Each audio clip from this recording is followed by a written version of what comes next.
ရေမွေးဆိုရင်ပစာချီတစ်စိတ်ထဲလည်းဖြစ်ရမယ် performance လည်းအရန်ကျန်းရမယ်ဆိုရင်ပစာချီ Aeroplane ကို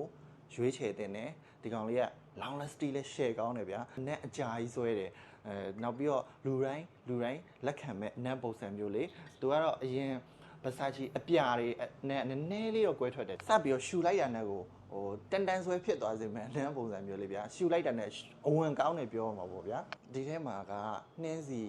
ဆိုတဲ့အနံလေးလည်းပါတယ်ဒါပေမဲ့ထဲမှာအများကြီး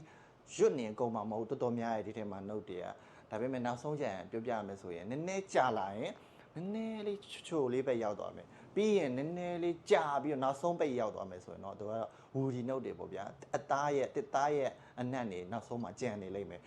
အနံ့လေးညင်လေးနဲ့တော့နောက်ဆုံးပိုင်းကြံပထမရခဲ့တဲ့ဟာနဲ့သူနောက်ဆုံးရမယ့်ဟာနဲ့နည်းနည်းတော်ရုပ်ကွဲပြားသွားတယ်ဗျပြောရမယ်ဆိုရင်နှုတ်ချင်းတာလေးဆိုအရန်လှရလို့ပြောလို့ရတယ်ဒီနံလေးကိုစိတ်ဝင်စားလို့ဝယ်ယူခြင်းနဲ့ဆိုရင်ဒီလိုမျိုးပလင်းလိုက်ကြီးကိုဝယ်လို့ရတယ်လို့ဒီလိုမျိုးခွဲရောက်နဲ့